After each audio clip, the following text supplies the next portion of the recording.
মহামারীতে দেশে একদিনে রেকর্ড ৩৩% বেশি করোনা শনাক্ত, ২০ জনের মৃত্যু। ওমিক্রনকে দুর্বল ভেবে সতর্ক না হওয়ায় বাড়ছে ঝুঁকি। ডিসেম্বরে চালুর লক্ষ্য থাকলেও এখনও পিছিয়ে বিআরটি প্রকল্পের কাজ, দিনরাত চলছে কর্মযজ্ঞ। নির্ধারিত সময়ে শেষ হবে দাবি কর্তৃপক্ষের। ব্যাংক থেকে গ্রাহকদের তথ্য চুরি করে জাল করা হতো সই, সরিয়ে নেয় কোটি কোটি টাকা। ব্যাংকের কর্মকর্তা সহ চক্রের 10 সদস্য গ্রেপ্তার।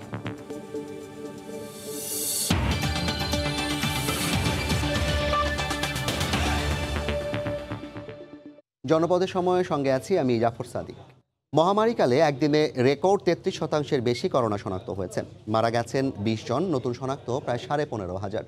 এদিকে ওমিক্রনে জটিলতা কম বলা হলেও হাসপাতালে ভর্তি রোগীর মধ্যে সবচেয়ে বেশি ঝুঁকিতে আছেন বয়স্ক ও দীর্ঘমেয়াদী জটিল রোগে আক্রান্তরা, যাদের অক্সিজেন সাপোর্ট দেওয়ার পাশাপাশি দরকার পড়ছে আইসিইউ সেবা। সংশ্লিষ্টরা বলছেন, ওমিক্রনকে দুর্বল ভেবে অনেকেই পরীক্ষা করাচ্ছেন না, এতে ঝুঁকি বাড়ছে। রাশেদ বাপ্পির রিপোর্ট। উনি যে মারা যাবে উনি নিজেই নজির পাইছে, উনি খালি বলতেছে আমার মার কাছে যাবো, আমি মার কাছে যাবো। সে যখন টলিতে ঢুকাইলাম ওখান থেকে সে মৃত্যু সজ্জায়, এই মানুষ আর নেওয়া যাচ্ছে না। আবার ভর্তি করে অক্সিজেন লাগাইলাম, ডাক্তার বললো আইসিইউ তো নেওয়া লাগবে। তাই আইসিইউ খালি নেই, ডাক্তার বললো 9 নম্বর সিরিয়াল খালি হইলে আমরা ওখানে নেব। উনি তো আর আগেই মারা গেল। করোনা যুদ্ধে হেরে গেছেন স্বজন, ছিলেন ঢাকা মেডিকেল কলেজ হাসপাতালের কোভিড ইউনিটে। দীর্ঘ 7 দিন চিকিৎসার পরও হয়নি শেষ রক্ষা। কিডনিতে অনেক প্রবলেম ছিল, ডায়াবেটিসও অনেক বেশি ছিল, প্রায় 20-25 সবসময় থাকতো। 60 বছর বয়সী জোবেদা খাতুন হাসপাতালে ভর্তি গত 2 দিন ধরে। অসুস্থতার শুরুটা জ্বর এবং কাশি, এরপর শ্বাসকষ্ট। পরিস্থিতি আরো খারাপ হলে ছেলে তোফাজ্জল মাকে ভর্তি করান ঢাকা মেডিকেলের কোভিড ইউনিটে। হার্টের রোগ ছিল, তারপরে মিনিস্ট্রোক করেছিল কিছুদিন আগে। ভাই ঠিক আছে, মৃত্যুর ঘর থেকে আল্লাহ বাঁচায় আনছে। তোফাজ্জলের মতোই কেউ মা, কেউ স্ত্রী, কেউ বা হাসপাতালে ভর্তি করিয়েছেন বাবাকে, যাদের অধিকাংশই বয়সে 50 ঊর্ধ্ব।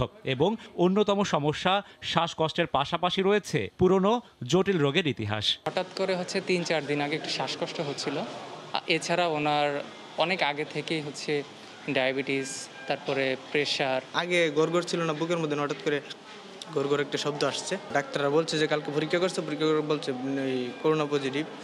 এদিকে গত 24 ঘন্টায় দেশে করোনা শনাক্ত হয়েছেন 15,440 জন। শনাক্তের হার এ যাবৎকালে সর্বোচ্চ 33.37। এর আগে গত বছর জুলাই মাসে সর্বোচ্চ শনাক্ত হয়েছিল 32.55%। সংক্রমণের এই ঊর্ধ্বগতি সামাল দেয়া না গেলে সামনের দিনে দেখা দিতে পারে চরম সংকট। ক্রিটিক্যাল কেস যেগুলো আসছে, আমাদের অল্প সংখ্যক আইসিইউতে যায়, স্টিল আমাদের আইসিইউ বেড খালি থাকে। এভাবে সংক্রমণ বেড়ে যাচ্ছে। যারা এখন সংক্রমিত হচ্ছে, এরা যখন আইসিইউ বেডের দরকার হবে, তখন হয়তো আমরা দেখবো যে ফিল্ড আপ হয়ে আছে, আমরা তখন সাপোর্টটা দিতে পারছি না। জটিলতা নিয়ে হাসপাতালে ভর্তির অর্ধেকই করোনার টিকা নেননি বলে জানায় হাসপাতাল কর্তৃপক্ষ। ডেল্টার তুলনায় অমিক্রনের উপসর্গ অনেকটা মৃদু হওয়ায় অনেকেই বিষয়টি নিয়ে অবহেলা করছেন। আর তাই সংক্রমণ যেমন বাড়ছে, ঠিক তেমনি ঝুঁকিতে পড়ছেন বয়োজ্যেষ্ঠ নাগরিক ও দীর্ঘমেয়াদী রোগে আক্রান্ত মানুষেরা। এজন্য অবহেলা না করে সবাইকে সচেতন ও স্বাস্থ্যবিধি মেনে চলার পরামর্শ বিশেষজ্ঞদের। রাশেদ বাপ্পি, সময় সংবাদ, ঢাকা। সৈকত শহর কক্সবাজারে বাড়ছে করোনা সংক্রমণ, কিন্তু সাপ্তাহিক ছুটিতে ভ্রমণে আসা পর্যটকরা মানছেন না স্বাস্থ্যবিধি। এক্ষেত্রে পর্যটকদের পাশাপাশি এখানকার ব্যবসায়ীদের মধ্যেও দেখা গেছে উদাসীনতা। আরও জানাচ্ছেন সুজাউদ্দিন রুবেল। সাপ্তাহিক ছুটির দিন, তাই কক্সবাজার সৈকতে পর্যটকের ভিড়। সৈকতে নামার সময় স্বাস্থ্যবিধি মানার ক্ষেত্রে নেই কোনো সচেতনতা। বালিয়াড়ি পেরিয়ে সাগরের নোনা জলে নামতে কারো মুখেই নেই মাস্ক। এভাবে প্রতিটি পয়েন্টে আনন্দ করতে নেমে পর্যটকরা ভুলে যাচ্ছেন করোনার স্বাস্থ্যবিধি মানার নিয়ম। তবে ক্যামেরার সামনে দিচ্ছেন নানা অজুহাত। মাস্ক ব্যবহার করছিলাম, মাত্র ফালাই দিলাম। আমরা মাস্ক নিয়ে আসছি, কিন্তু একটু পানিতে নামবো এই কারণে। এখন তো আমরা সাগরেতে নামবো, সেই জায়গায় মাস্ক পরলে তো মাস্ক ভিজে যাবে, আর ওখানে তো মাস্ক পরার কোনো প্রয়োজন নেই। পর্যটকদের মতো একই অবস্থা সৈকতের ব্যবসায়ীদের। মাস্ক পরার জন্য বলছে, কিন্তু আমি উপরে চা খাইতে বসি তো ওখানে রাখি আইছি মাস্ক। তো আমাদের মাস্ক। সৈকতে করোনার স্বাস্থ্যবিধি মানাতে চলছে মাইকিং, আর লাইফগার্ড কর্মীরা পর্যটকদের স্বাস্থ্যবিধি মেনে চলতে সচেতন করছেন। তবে ভ্রমণে এসে পর্যটকরা স্বাস্থ্যবিধি মানতে উদাসীন বলে জানালেন লাইফগার্ড কর্মীরা। আমাদের একটা টিম অলরেডি আছে মাইকিং করার জন্য, পর্যটকদেরকে সচেতনতামূলক বার্তা দেওয়ার জন্য, এবং জেলা প্রশাসনের মাধ্যমে মাইকিং চলতেছে এবং ট্যুরিস্ট পুলিশের মাধ্যমে মাইকিং চলে, কিন্তু অনেকেই শুনে অনেকেই শুনে না। হোটেল মালিক সমিতি বলছে করোনা সংক্রমণের কারণে কক্সবাজারে কমেছে পর্যটকের আগমন। সুজাউদ্দিন রুবেল, সময় সংবাদ, কক্সবাজার। রংপুর দিনাজপুর অঞ্চলে মাধ্যমিক পর্যায়ে ঝরে পড়া ও করোনাকালে বাল্যবিয়ের শিকার ১.৫ লাখেরও বেশি শিক্ষার্থীকে ভ্যাকসিনের আওতায় আনা নিয়ে শঙ্কা সৃষ্টি হয়েছে। বেশিরভাগেরই ঠিকানা বদল হওয়ায় তাদের খুঁজে পাওয়াই এখন দুষ্কর বলে জানিয়েছেন সংশ্লিষ্টরা।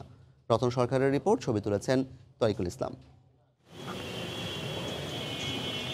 ১২ বছরের বেশি শিক্ষার্থীদের ভ্যাকসিন দিতে সরকারের বিশেষ কর্মসূচি শেষ হবার আগেই করোনার নতুন ভেরিয়েন্ট ওমিক্রনের ব্যাপক বিস্তারে আবারও বন্ধ শিক্ষা প্রতিষ্ঠান।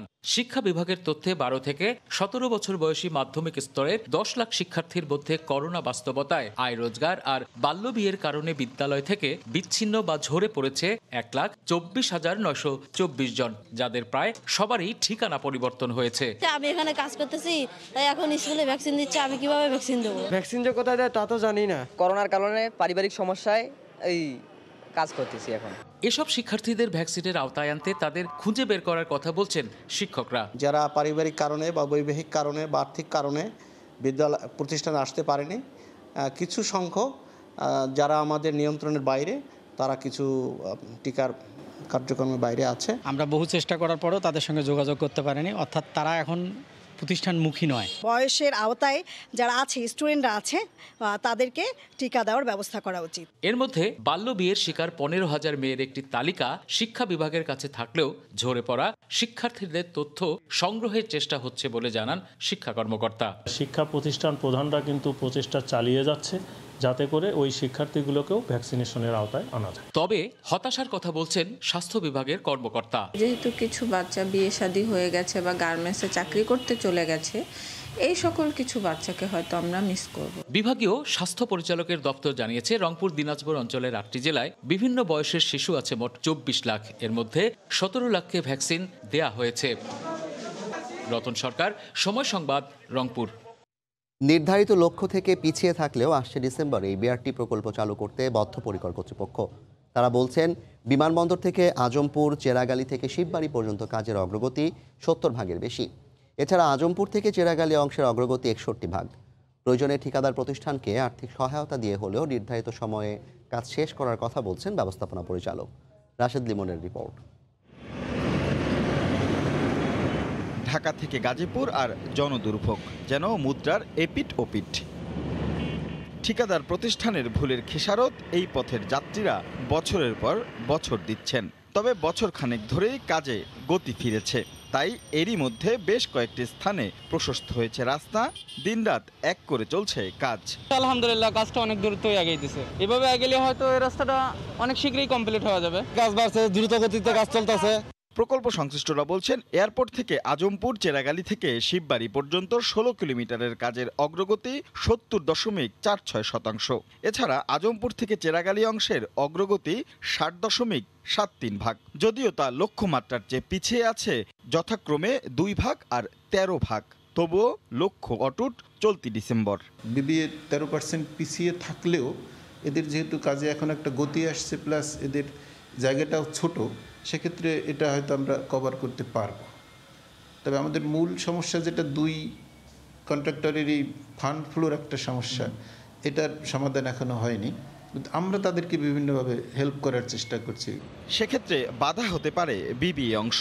তবে প্রয়োজনীয় সহায়তা দিয়ে কাজ আদায় করে নেওয়া হবে বলে দাবি প্রকল্পের ব্যবস্থাপনা পরিচালকের। টাকা তো আমাদের হাতে, আমাদের প্রজেক্টের টাকা আছে, নিয়ম অনুযায়ী প্রাইমারিলি ওদের টাকা দিয়ে কাজ করতে হয়, তারপরে ওই বিল পরিশোধ করতে হয়। সেক্ষেত্রে আমরা বিভিন্নভাবে পসিবল ওইগুলি আছে, এগুলি অ্যাপ্লাই করে আমরা ওদেরকে সর্বাত্মক হেল্প করব। এক্ষেত্রে সংযোগ সড়ক দুটি এক হয়ে গেলে টঙ্গী ব্রিজের এক অংশ খুলে দেওয়া সম্ভব বলেও জানান তিনি। অনেক প্রতিবন্ধকতা পাশ কাটিয়ে অবশেষে শেষ বিন্দুতে আলোর দেখা পাচ্ছে এই বিআরটি প্রকল্প। কর্তৃপক্ষ এই দফায় তাদের কথা রাখতে পারলে এবছরই এই পথে চলাচলকারীদের দীর্ঘদিনের দুর্ভোগ যে লাঘব হচ্ছে সেটি নিঃসন্দেহে বলা যায়। রাশেদ লিমন, সময় সংবাদ, ঢাকা। ব্যাংক থেকে গ্রাহকদের তথ্য চুরির পর তাদের সই জাল করে প্রতারক চক্র সরিয়ে নিত কোটি কোটি টাকা। এমনকি পুলিশের অভিযানের আগ মুহূর্তেও আরও 12 কোটি টাকা হাতিয়ে নেওয়ার চেষ্টা করছিল চক্রের সদস্যরা। আর তাদের সঙ্গে যুক্ত ছিলেন খোদ ব্যাংক কর্মকর্তা, যার যোগসাজশে এই টাকা সরাতো প্রতারকরা। ডাচ বাংলা ব্যাংকের কর্মকর্তা সহ চক্রের 10 সদস্যকে গ্রেফতার করেছে পুলিশ। দেশের একটি স্বনামধন্য প্রতিষ্ঠান থেকে বিশাল অঙ্কের টাকা ট্রান্সফারের আরটিজিএস ফর্ম জমা হয় ডাচ বাংলা ব্যাংকের একটি শাখায়। স্বাক্ষর দেখে সন্দেহ হওয়ায় ব্যাংক থেকে ফোন দেয়া হয় প্রতিষ্ঠানটিতে, কিন্তু তারা জানায় এমন কোনো লেনদেন তাদের প্রতিষ্ঠান থেকে করা হয়নি। তখন ঘটনার গভীরে গিয়ে দেখা যায় স্বাক্ষরটি জাল। ওই প্রতিষ্ঠানের অভিযোগের ভিত্তিতে তদন্তে নামে ভাটারা থানা পুলিশ। বেরিয়ে আসে থলের বিড়াল। ডাচ বাংলা ব্যাংকেরই এক কর্মকর্তার যোগসাজশে করা হয় এই প্রতারণা। গ্রেপ্তার করা হয় চক্রের 10 জন সদস্যকে। ব্যাংকের যে সদস্যটি জড়িত ছিলেন, ওনারা যেটা করেছেন আরটিজিএস একটি ফান্ড ট্রান্সফারের একটি প্রসেস। এই প্রসেসটাকে তারা তৈরি করেছে একটি গ্রুপের নামে করে প্রায় 6.5 কোটি টাকার মতো তারা এরকম মানি তারা ট্রান্সফার করতে চাচ্ছিল আরেকটি কোম্পানির কাছে। আটককৃতরা জিজ্ঞাসাবাদে জানায় ব্যাংকের গ্রাহকদের তথ্য চুরি করে স্বাক্ষর জালিয়াতির মাধ্যমে সরিয়ে নেওয়া হতো কোটি কোটি টাকা। অভিযানের ঠিক আগ মুহূর্তেও চলছিল আরেকটি প্রতিষ্ঠানের প্রায় 12 কোটি টাকা সরানোর চেষ্টা। আরেকটি চক্র আছে যেই ব্যাংকে এই ফর্মটি জমা দেবে, তারা এই ব্যাংকের ম্যানেজারকে বিভিন্নভাবে প্রলুব্ধ করে। এ ধরনের প্রতারণা এড়াতে ব্যাংকগুলোকে আরও সতর্ক হতে আহ্বান জানিয়েছে পুলিশ। ব্যাংকগুলোর উদ্দেশ্যে বলতে চাই, আপনারা সচেতন থাকবেন। কাজী তানভীর আহমেদ, সময় সংবাদ, ঢাকা। শেষ হয়েছে বাংলাদেশ চলচ্চিত্র শিল্পী সমিতির নির্বাচনের ভোট গ্রহণ। নির্বাচন ঘিরে উৎসব মুখর পরিবেশ বিরাজ করছে এফডিসিতে। সকাল থেকেই তারকাদের মিলন মেলায় পরিণত হয়েছে পুরো এলাকা, নেওয়া হয়েছে কড়া নিরাপত্তা। এদিকে একই দিনে বাংলাদেশ শিল্পকলা একাডেমিতে অনুষ্ঠিত হয় অভিনয় শিল্পী সংঘের নির্বাচন। তারকাদের নেতা নির্বাচন, আগ্রহটা এফডিসি ছাপিয়ে গোটা দেশে। দুটি প্যানেলে বিভক্ত 44 জন অভিনয় শিল্পী থেকে নির্বাচিত 22 জনকে নিয়ে গঠিত হবে কমিটি। লকডাউনে এরকম কোনো উৎসব হয়নি আমাদের এফডিসিতে, এই লকডাউনের পরে এটাই হচ্ছে। সবকিছু মিলে আমাদের কাছে ভালো লাগছে। নতুনদের জন্য জায়গা ছেড়ে দিতে হবে। যারা ইয়াং জেনারেশন আসবে বা যারাই পুরাতন কাজ করবে তারা সুন্দর পরিবেশের জন্য কাজ করতে পারে, এবং এটাই কিন্তু চাওয়া। আল্লাহর রহমতে আমরা আশা করছি যে জয় আমাদেরই হবে। এবারকার উচ্ছ্বাস অন্যবারের উচ্ছ্বাসের চেয়ে অনেক বেশি।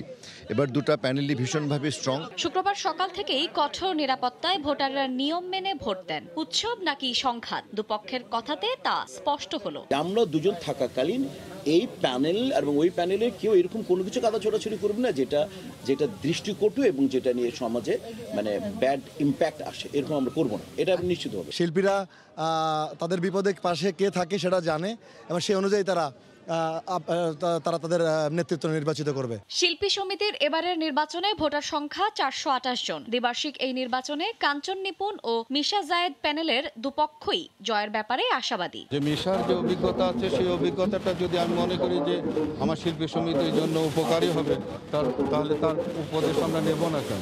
যে শিল্পী সমিতিটা, সেই শিল্পী সমিতিটা আমরা কিছুটা পরিবর্তন করতে চাই। এটা আমাদের দাবি না, এটা পুরো বাংলাদেশের দাবি। অন্যদিকে কিছুটা নীরবে হলেও অভিনয় শিল্পী সংঘের নির্বাচন উপলক্ষে ছোট পর্দার তারকাদের মিলন মেলায় পরিণত হয়েছে বাংলাদেশ শিল্পকলা একাডেমি। এই ইলেকশনটা প্রত্যেকটা সংগঠনের ইলেকশন অত্যন্ত গুরুত্বপূর্ণ বিষয়। আমরা সবসময় বলছি এখানে যারা বিজয়ী হবেন তারাই আমাদের। নির্বাচনের সভাপতি পদে লড়ছেন ডক্টর শাহাদাত হোসেন নিপু ও সাবেক কমিটির সাধারণ সম্পাদক আহসান হাবিব নাসিম। জয়ের ব্যাপারে আশাবাদী তারা দুজনই। বিজয়ী হয়ে আসি তাহলে এই 48 জন প্রার্থী যারা হয়েছিলেন সংগঠনে কাজ করার জন্য, তাদের কাছ থেকে আমরা পরিকল্পনা গ্রহণ করব। এবারের নির্বাচনে অভিনয় শিল্পী সংঘের হয়ে 21টি পদে লড়ছেন 48 জন প্রার্থী। অংশগ্রহণকারী প্রার্থীরা সবাই স্বতন্ত্র এবং মোট ভোটার 752 জন। এর আগে দুবার কমিটির মেয়াদ 2 বছর করে থাকলেও আসন্ন কমিটির মেয়াদ 3 বছর হবে বলে জানিয়েছেন প্রধান নির্বাচন কমিশনার খায়রুল আলম সবুজ। শায়লা রহমান ইমা, সময় সংবাদ। দেশের সবচেয়ে বড় আর দৃষ্টিনন্দন আন্ডারপাস সুরসপ্তক। উদ্বোধনের পর থেকেই এর নকশা আর ব্যবহারের সহজ পদ্ধতির কারণে মুগ্ধ করছে পথচারীদের। রাজধানীর বিমানবন্দর সড়কে চলতি মাসে প্রধানমন্ত্রীর উদ্বোধনের পরই জনপ্রিয়তা পায় এ বাতাল সড়কটি। সড়কে শৃঙ্খলা ফেরাতে বিভিন্ন স্থানে এমন উদ্যোগ নেওয়ার দাবি নগরবাসীর। তোহা খান তামিমের রিপোর্ট, ছবি তুলেছেন খলিলুর রহমান।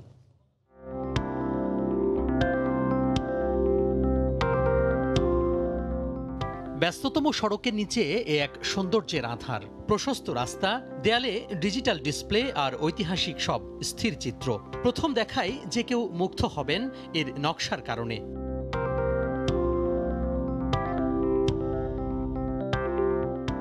আন্ডারপাসের ওপরের অংশে স্বচ্ছ কাঁচ থাকায় সূর্যের ঝকঝকে আলো প্রবেশ করছে দিনব্যাপী। পুরো শীতাতপ নিয়ন্ত্রিত এ পাতাল সড়কে রয়েছে ৪২ মিটার ৪টি লম্বা সুড়ঙ্গ।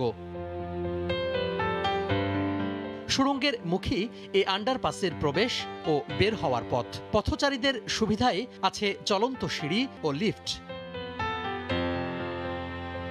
দৃষ্টিনন্দন আন্ডারপাসটিতে হুইল চেয়ার বা ট্রলি নিয়ে ওঠানামার ব্যবস্থাও রয়েছে, ফলে বয়স্ক, প্রতিবন্ধী বা শিশুরা সহজেই এটি ব্যবহার করতে পারবেন। ২০১৮ সালে নিরাপদ সড়ক আন্দোলন চলাকালে প্রধানমন্ত্রীর নির্দেশে সেনাবাহিনীর ইঞ্জিনিয়ার কনস্ট্রাকশন ব্রিগেড এটি নির্মাণ করে। মুক্তিযুদ্ধে শহীদ ৭ বীর শ্রেষ্ঠের স্মরণে এর নাম রাখা হয়েছে সুরসপ্তক। যে ব্যবস্থাপনা এবং যে কারিগরি দিক অত্যন্ত ভালো লাগছে। মনে হচ্ছে এখন আমি দেশের বাইরে আছি। আন্ডারপাসটা এত সুন্দর লাগছে, দক্ষিণ এশিয়ার একটা বৃহত্তম আন্ডারপাস হিসেবে স্থান করে নিবে। পথচারীরা বলছেন এটি চালুর ফলে কয়েকটি শিক্ষা প্রতিষ্ঠানের শিক্ষার্থী সহ সবার জন্য সড়ক পারাপার আরও নিরাপদ হয়েছে। আগে রিস্ক ছিল রাস্তা পারাপারে, বাচ্চাদের একা আসতে দেয়, এখন একা আসা দেওয়া যায়। তারপরে মেহমান আসলে তারা অনেকটা এখানে ঘুরতেও নিয়ে আসা যায় তাদের দেখানোর জন্য। এরকম অত্যাধুনিক সুন্দর আন্ডারপাস যদি আরও হয়, আমাদের অনেক অ্যাক্সিডেন্ট রোধ হবে। লিফট আছে, বয়স্ক লোক উঠতে পারতেছে, সহজে নামতে পারতেছে, এখন আর কষ্ট নাই সেরকম। আমার মতো যারা আছে তাদের জন্য আরও ভালো, আর যারা আন্দোলন করছে তাদেরকে ধন্যবাদ, তাদের জন্য তো এটা খোলা হয়েছে। আন্ডারপাসটি নির্মাণে ব্যয় হয়েছে ৫৭ কোটি ৪২ লাখ টাকা। রাজধানীর ব্যস্ততম সড়কে ঝুঁকিপূর্ণ পারাপার, ফুটওভার ব্রিজ ব্যবহারে অনীহা আর বেপরোয়া গতিতে গাড়ি চালানো সহ সড়কে নানা বিশৃঙ্খলার বিপরীতে একটি ভালো উদাহরণ হতে পারে এই আন্ডারপাসটি। সাধারণ মানুষ বলছেন সড়কে শৃঙ্খলা ফেরাতে রাজধানী তো বটেই, সারা দেশের ব্যস্ততম সড়কগুলিতে এমন উদ্যোগ এখন সময়ের দাবি। তোহা খান তামিম, সময় সংবাদ, ঢাকা। জনপদের সময়ের শীর্ষ সংবাদ জানিয়ে দিচ্ছি আরেকবার। মহামারীতে একদিনে রেকর্ড ৩৩% বেশি করোনা শনাক্ত, ২০ জনের মৃত্যু। ওমিক্রনকে দুর্বল ভেবে সতর্ক না হওয়ায় বাড়ছে ঝুঁকি। এবং ডিসেম্বরে চালুর লক্ষ্য থাকলেও এখনও পিছিয়ে বিআরটি প্রকল্পের কাজ, দিন রাত চলছে কর্মযজ্ঞ। নির্ধারিত সময়ে শেষ হবে দাবি কর্তৃপক্ষের।